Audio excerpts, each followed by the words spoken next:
Hey there, and welcome back to the We Miss the Exit show. We're going to do our French Grand Prix review. We're doing it early because it is race week, so I guess not really early. And let's get into it. Quite a lot of details to go over here. Took better notes this time. So, the French Grand Prix was this past Sunday. And the question is, will it be the last French Grand Prix for a while? It's tough to tell. I know they're still working on the contract. Hopefully, it's not. It's a great track. It was a fun race to watch. Um, cool passing areas, some high-speed turns. So hopefully, it does come back. But I guess it's all up in the air for the Paul Ricard. Um, but let's get right off to the beginning of the race here. Most racers had a great start. Hamilton had a better start than Perez, got around him right away. Alonso got around Russell right away, and Kevin Magnussen had the best start of all. He went from 20th to 13th right away. At the beginning of the race, Ocon hits Sonoda, and that'll come back to haunt Sonoda later on. A little bit of crazy driving for Ocon. I thought it was Latifi at first. I was like, oh, typical Latifi, but I was wrong this time.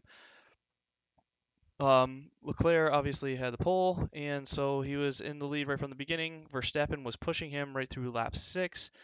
Perez was starting to have having trouble passing Hamilton again, who had gotten around him at the beginning of the race. And Perez looked like he was having tire issues. He was struggling the whole race, and even through lap eight. Got some track limit warnings. He could see he was trying to get on pace and he just wasn't getting it. Again, I think it was the tires because around to lap 11, Russell starts catching Perez and Perez is losing Hamilton. So Perez struggling, especially which is weird. He's been great for most of the season when he's been able to race, when he's not getting run into or when his car's not failing. So not great from Perez. But Sainz making his way through the pack towards the beginning of the race, again around lap 11. And uh, Sainz, I knew he was going to be able to get through it. He just has a fast car, great driver. Um, and it was great to see. And then lap 18 hits, and we have the race leader, Charles Leclerc, heartbreaking around the turn, loses the back end, crashes into the wall. First, it looked pretty rough, but if you look at the replay, he was able to slow down pretty well. Luckily, he wasn't injured, but couldn't get the car unstuck, and he was out. He was screaming about the throttle right after it happened. Verstappen had already pitted for tires, so my initial thought was it's the tires. Later, after or towards the end of the race, he would come on, say it was his fault, all his. He made mistakes. He's not going to win a championship if he makes those mistakes, which is correct. Um, Part of me thinks he's kind of covering, but this is one of the reasons I like Leclerc. He seems to be open, honest, straightforward. Takes any problems, he takes them in. He's definitely grown up since that video of him karting where he and Verstappen had their run-ins. But again, I like Leclerc. He's probably my favorite driver right now. But um, that's not just because he's winning. He's been my favorite driver for a couple of years now. Um, so Leclerc heartbreak, Verstappen's in the lead, and then around the same time, Sonoda's out due to damage from the Ocon damage earlier in the race. Now with Leclerc going out, safety car getting lots of pits. So Verstappen already had new tires. Everyone else is getting new tires. Lap 21, Sainz gets around Norris, making his way through the pack. He is now high in the top 10, and he's trying to chase down Russell. Lap 23, Zhou hits Schumacher, gets a 5-second penalty. Um, I don't know what Zhou was thinking, kind of just ran right into him. Um, don't know what happened there. It was pretty reckless crash. Lap 24, Sainz is given a 5-second penalty for a dangerous release in the pit stop when everyone pitted for the safety car. Obviously not his fault. Too bad the driver has to suffer for a team issue, but that's just the way things go. Hard to penalize the team when it's a race going on, and the whole point of the safe release is to prevent any issues in the race. But lap 30, Sainz gets around Russell, gets past Russell, and moves up into fourth place. Now he is chasing down Perez, who is in third behind Hamilton. And lap 37, Sainz had been going a long time on the tires, and um, his tires are looking worn, they're looking balding, and I'm thinking, is he going to have the same issue that Leclair had? He's going to lose it. Um, and at the same time, Perez is losing pace again. He's having issues with tires, and yeah, are Sainz tires going to hold out? Is Perez going to crash? Is Perez going to be able to keep him behind him? Probably not. Sainz in the faster car um, probably would have gotten around Perez. However, he's brought in for tires. Um, he's brought in for tires, gives up that place to Russell, and moves back down. Ferrari came out later, said the tires were not going to make it, but it was heartbreaking because Sainz was definitely on pace to take third in this race. And we'll get to the results in just a little bit. Um, Lap 40, Kevin Magnussen is out after being hit by Latifi. So again, Latifi causing problems. Um, Sometimes in the beginning make believe, but this time definitely Latifi crashing into K-Mag. Can't wait for Latifi to be done with racing, hopefully next year. Um, he's just not a great racer, and when we get to the points, you'll see there's issues there. And let's see here. Lap 42. Mr. Consistency strikes again, hits Perez for the second race in a row. 3 races in a row where he's caused collision. And of course, being that he races for Mercedes, Russell is not given any kind of penalty, even though he ran into Perez. Russell says he owned the corner based on the rules, but he did not. It was Perez's corner. Perez clearly had it. And despite what Russell thinks, he did not have the corner. Russell, we've seen him time and again make dangerous and reckless moves, especially if you're Valtteri Bottas. You witnessed that last year when he just runs you off the track. So Russell crashes into Perez, um, forces Perez off the track, and then um, Perez keeps his lead over Russell. Russell's claiming that he should get the position back. Obviously not.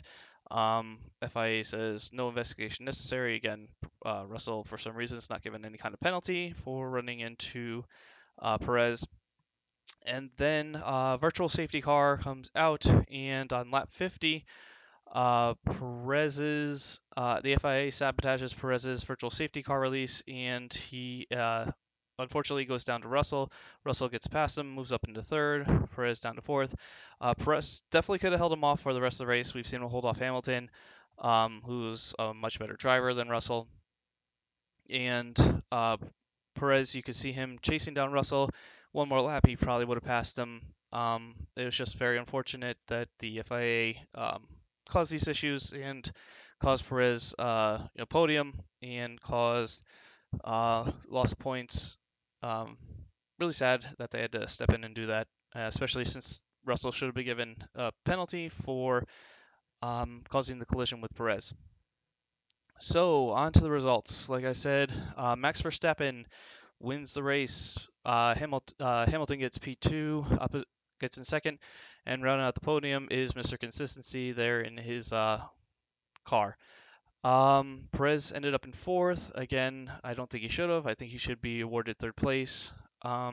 Russell should have gotten a penalty for his collision, and the FIA for causing issues. Obviously, they're not going to go back and change it, but again, Perez should have gotten third. Sainz ended up in fifth. Well, again, speaking of third place, Sainz should have gotten third, but that was his team's call, not anybody else's. Poor Sainz, he had a great race.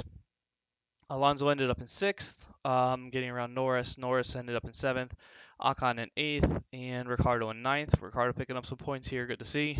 And Stroll rounds out the top 10 after brake checking Vettel when he pushed him towards the end of the race. So here are the predictions. My predictions versus reality. Leclair, I had winning the race. He would have definitely have won the race, but he ended up crashing. I had Verstappen getting second, which he would have gotten if Leclair hadn't crashed. He ended up in the top 10. Perez, I had going third, which he probably would have gotten. No, he probably wouldn't have beaten Hamilton, especially after losing that spot. But I had Perez third. He ended up in fourth. Hamilton, I had fourth. He ended up in second. Russell, I had fifth. He ended up in third for some crazy reasons. Sainz, I had sixth, and he did even better. Ended up in fifth. Again, I would have gotten that right if uh, Leclerc hadn't crashed. Norris, I had in seventh, which was correct. Ocon, I had in eighth, which was correct. Alonso, I had in ninth. He ended up better in sixth place, and Bottas I had in 10th. And he just didn't make the top 10 again. Stroll, 10th position. Not sure what's going on with Bottas or the Alfa Romeo team. They've been off for the last couple of weeks, um, especially since Bottas did take penalties. Um, it sucks. Bottas is on my team. Had him as my star driver. I thought he'd have a pretty good race here, but he did not.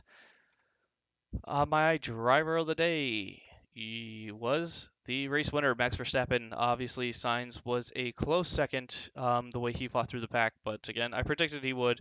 Um, and so I'm going to give it to Max. He had a great race. He beat Hamilton by um, over 10 seconds. No one was close. He was by himself, and he had a great race.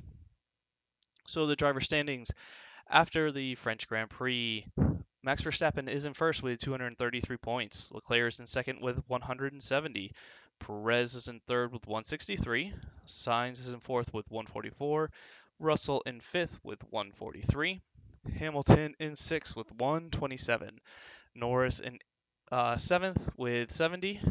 Ocon in eighth with 56. Bottas in ninth with 46.